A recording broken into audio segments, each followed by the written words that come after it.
السلام علیکم ورحمۃ وبرکاتہ۔ کیسی ہیں میری تمام پیاری مائیں، میری بہنیں، میری بیٹیاں؟ امید کرتی ہوں کہ آپ اللہ سبحانہ و تعالیٰ کی توفیق سے بالکل ٹھیک ہوں گی انشاءاللہ۔ چلیں آج کے ٹاسک کو دیکھ لیتے ہیں۔ آج کا جو ہمارا ٹاسک ہے وہ ہے دھوکہ مت دو۔ کیا آپ نے کبھی کسی کو دھوکہ دیا ہے؟ دل سے سوال کریں۔ تو چلیں پہلے ہم اس پہ تھوڑی سی بات کر لیتے ہیں کہ زندگی میں انسانوں کے ساتھ دھوکے ہو بھی جاتے ہیں اور زندگی میں انسان دوسروں کو دھوکہ دیتے بھی ہیں۔ دھوکہ صرف کسی کو لوٹنا نہیں ہوتا، بلکہ کبھی یہ جھوٹے وعدوں کی شکل میں ہوتا ہے کہ وعدہ تو کرتے ہیں لیکن جھوٹا وعدہ کرتے ہیں، یہ بھی دھوکہ ہے۔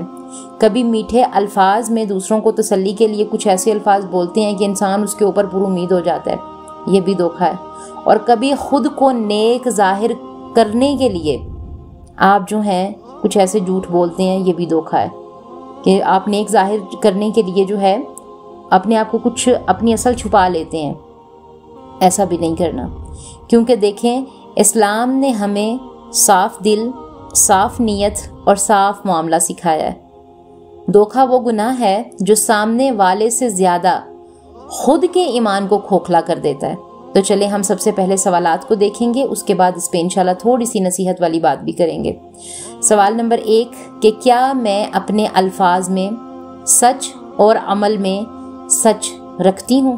دونوں میں، یعنی کہ اپنے الفاظ میں اور اپنے عمل دونوں میں کیا میرے سچ ہوتا ہے یا میں صرف اور صرف بات کر رہی ہوتی ہوں، جملے نکال رہی ہوتی ہوں منہ سے؟ کیا میں وعدہ کر کے پورا نہ کرنے کو معمول سمجھ لیتی ہوں، یعنی یہ میری عادت بن چکی ہے کہ وعدے تو کر دیتی ہوں لیکن پورے ہی نہیں کرتی؟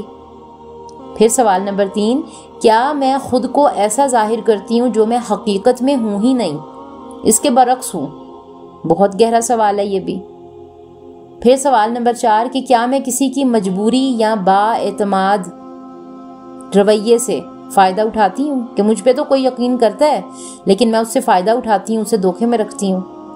پھر کیا اگر آج میرا معاملہ اللہ کے سامنے کھل جائے تو کیا میں مطمئن ہوں کہ میں ان تمام سوالات میں کہ اللہ مجھ سے پوچھے تو میں پاس ہو جاؤں گی؟ تو دیکھیں پیاری بہنوں، یاد رکھیں دھوکہ عقل مندی نہیں ہے، یہ ایمان کی کمزوری ہے۔ جس انسان کا ایمان کمزور ہوگا وہ دھوکے باز ہوگا۔ جو شخص وقتی فائدے کے لیے اپنی سچائی کو قربان کر دیتا ہے وہ دراصل اپنے رب کے سامنے اپنی قدر گٹا دیتا ہے۔ اسلام میں نجات کا معیار چالاکی نہیں ہے بلکہ ایمانداری ہے۔ نبی صلی اللہ علیہ وآلہ وسلم نے واضح فرما دیا کہ جو دھوکہ دے وہ ہمارے طریقے پر ہی نہیں ہے۔ یہ جملہ معمولی نہیں ہے، لوگ اسے سمجھتے نہیں، امانتوں میں خیانت کر رہے ہیں۔ یہ اس بات کی نشانی ہے کہ دھوکہ دینا انسان کو رسول اللہ صلی اللہ علیہ وآلہ وسلم کے اخلاق سے دور کر دیتا ہے۔ ہم کبھی لفظوں سے دھوکہ دیتے ہیں، کبھی وعدوں سے دھوکہ دیتے ہیں، کبھی خاموشی سے دھوکہ دیتے ہیں اور کبھی سچ چھپا کر دھوکہ دیتے ہیں۔ حالانکہ اللہ کے نزدیک چھپا ہوا فریب ظاہر شدہ گناہ سے زیادہ خطرناک ہے، کیونکہ وہ دل کی نیت کو بگاڑ دیتا ہے۔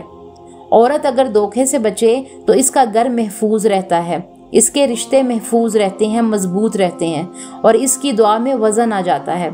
دھوکہ وقتی کامیابی دے سکتا ہے مگر سکون کبھی نہیں دیتا۔ تو یاد رکھیں جس دن لوگوں کا اعتماد ٹوٹ جاتا ہے اس دن انسان اکیلا ہو جاتا ہے، اور جس دن اللہ پر سے اعتماد ٹوٹے اس دن ایمان کمزور ہو جاتا ہے۔ اس لیے صاف بات، صاف معاملہ اور صاف نیت یہی وہ دولت ہے جو دنیا میں عزت بھی دے گی اور آخرت میں کامیابی کا جو ہے وہ کامیابی کا باعث بھی بنے گی۔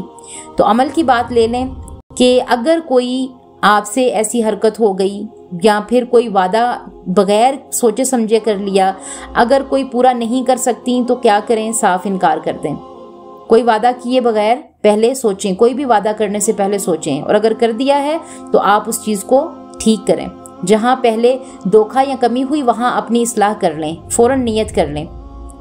اللہ تعالیٰ سے دعا ہے کہ اللہ سبحانہ و تعالیٰ ہمیں سچ، امانت اور صفائی نیت کے ساتھ اپنی زندگی گزارنے کی توفیق دے، ہمیں دھوکے کے ہر راستے سے بچائے اور ہمارے معاملات کو اللہ سبحانہ و تعالیٰ خالص اپنی رضا کے لیے کرنے والا بنائے۔ آمین، اللہم آمین۔ السلام علیکم ورحمۃ اللہ۔